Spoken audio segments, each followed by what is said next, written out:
Hey guys, welcome back to the channel and to a very exciting video because today we'll be taking a look at some of the new stuff that's going on in the Skater XL world. So we'll take a look at the Xbox announcement teaser.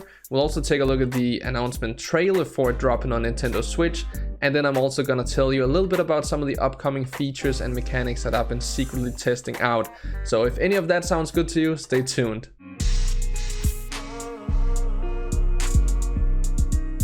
So yes, it is official, Skater XL will be coming to Xbox in 2020, and the same thing can be said about Nintendo Switch. A lot of people are saying, where is the PlayStation? If you were making a game and you wanted as many people as possible to be able to play it, you would of course want it out for all consoles. But sometimes that's not the way it works. Sometimes it's up to the console company, so in this case Sony, in order to approve Skater XL to be on there. It is an early access game, and Sony isn't really too known for getting those games on there, so maybe when it's a full release we might be able to see it on PlayStation, but as of right now let's just take a look at the announcement teaser for it dropping on Xbox.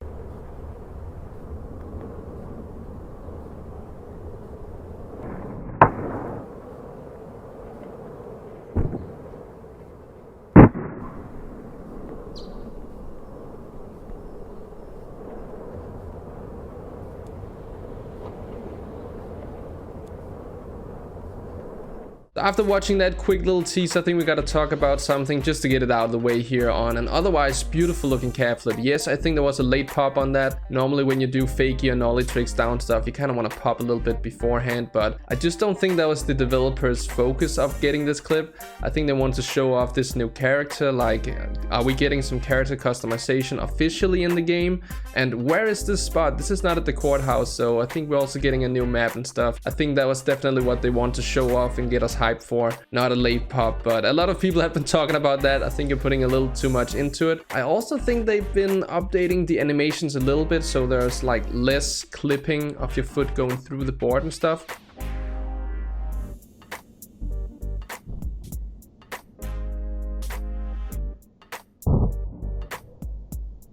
I don't think they were tweaking the foot that much in the clip, so I think they've been working on that as well, and we'll actually be talking about that a little bit again for the Nintendo Switch trailer. But I actually don't know if I'm just gonna play that raw. I don't think I can, so I might play it with copyrighted or copyright free music and then also just go over what's in there. But let's just take a look at the Nintendo Switch trailer. So it starts out of course with the Nintendo Switch logo coming into play, and then we see the new skate park, the Encinita skate park. So that is gonna be really cool. We also saw some school spots there, and we get some tricks that are actually recorded on the Nintendo Switch. We'll get into that later as well, but that is just awesome. They can do that on this, and I think it looks way better. We also got a little look of the grabs there. It seemed like a melon to like a backside tweak of some sort, but we have total board control. We all knew that. Completely physics-based gameplay, which is very awesome, and it's like never before apparently, so it's been updated a little bit maybe. No two tricks are ever the same, and that is the very cool thing about Skater XL. I actually love that. Unlimited possibilities, that is true. And here we have an awesome spot I'm gonna talk about after this whole thing. We got a mute 540 it seemed like, and you can of course take skateboarding anywhere with it now being on the Switch. And here we have a kickflip back lip on a remake of a famous skate spot. Skateboarding games evolved, coming soon to Nintendo Switch. Made by Easy Day Studios, Skater XL of course. Personally, I think that was a really awesome trailer. We got to see some new interesting stuff that I'm very much looking forward to, and we are going to talk about some of the things we saw in the video here, but I just want to start out with something I got from Easy Day Studios.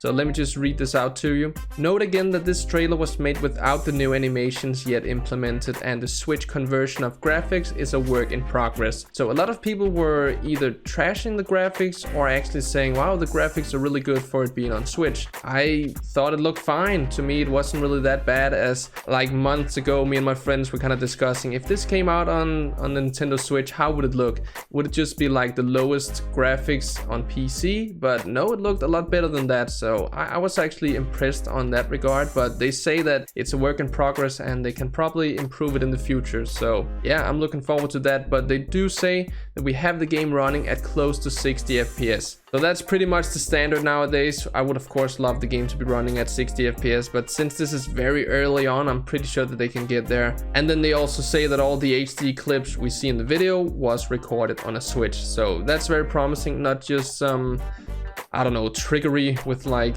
playing on a lower setting on PC. This was actual Switch footage. And then they say something more here, which I think is very important when making a skateboarding game. So our priority, as with all platforms, will be on gameplay and responsiveness first, and then aesthetics, which are also important, but not at expense of gameplay. I couldn't agree more. I don't want a beautiful place to skate if it's like low frame rate, it's laggy, it doesn't play well, it's not responsive. And the thing about Skater XL is I think it's one of the most responsive experiences I've had. It kind of like, as soon as you do something with the feet, that stuff happens. So yeah, I couldn't agree more, and I think it's good to have that mindset when also going over to handhold, or not just a handhold console, but a console with less power in it. But then of course you saw the skate park, the Encinitas skate park, which is very awesome to have in the game. I've been following Dylan Jabe a lot, and he always like posts amazing clips from that skate park, so it's gonna be cool to skate there. And the fact that it's not a modded map but it's an official map, I think a lot of people really needed that to know that we are getting new stuff from the developers, even though it's never been a doubt in my mind that we are getting some good hard work on this game, and it is improving all the time. But yes, I can't wait for that. And then we also saw some of the school spots, which I can't say too much, but I have been beta testing the game for a little while, and those spots you saw, the red rail you saw with the, was it a front feeble and then pop over?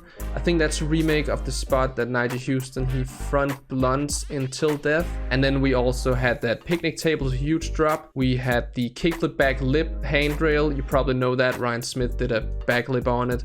And I think the mystery reveal montage in Zero New Blood, Tommy Sandoval did a backside blunt to fakie. He's actually also done some tricks over the rail into the bank, because that's also a pretty famous way to skate it. Wes Kramer did a fakie heel, I think. A lot of stuff has happened there. But yeah, that's just the spots I can't talk about, but there is some awesome stuff on the way, let me just say that. And then of course we saw the new characters. If there's a character customization system, I'd be really hyped for that. I know a lot of people want that, but if we just get more characters to skate as, that's also really cool.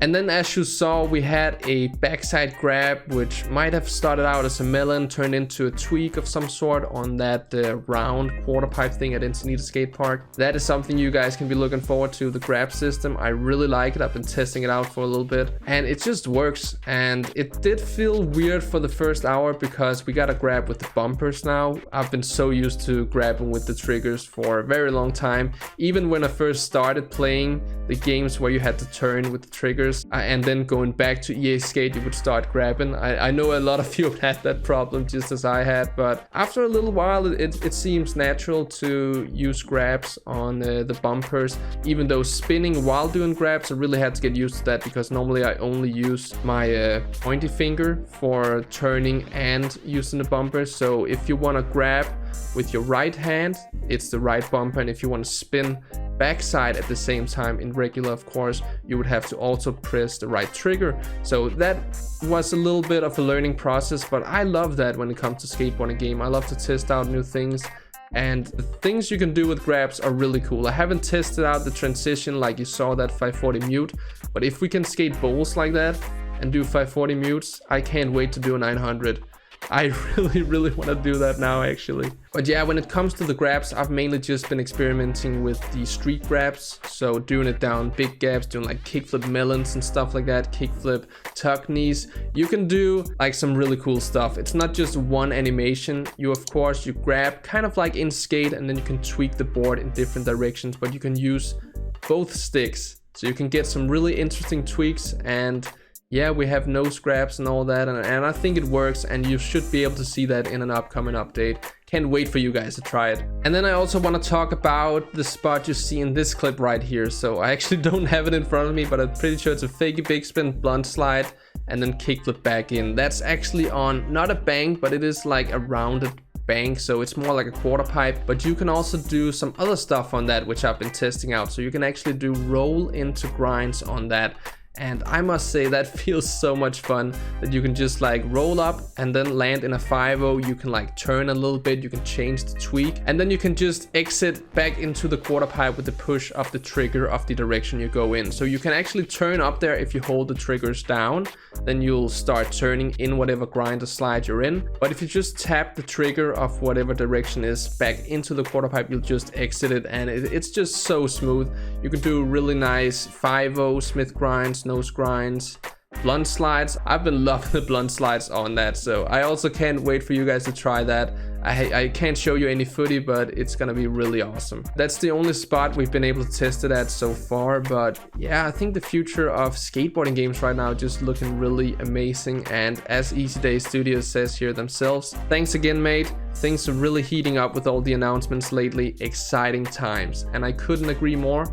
Can't wait to play some awesome skateboarding games in the future, especially Skater XL. But I think that was it for this video. I hope you guys enjoyed the information about Skater XL we have for now. If you enjoyed the video, I would of course appreciate a like as always, and then I'll just see you guys in the very next video, which hopefully will be me playing a game like always, but I'm just returned from vacation, so I'm just taking it easy. Easy Day Studios.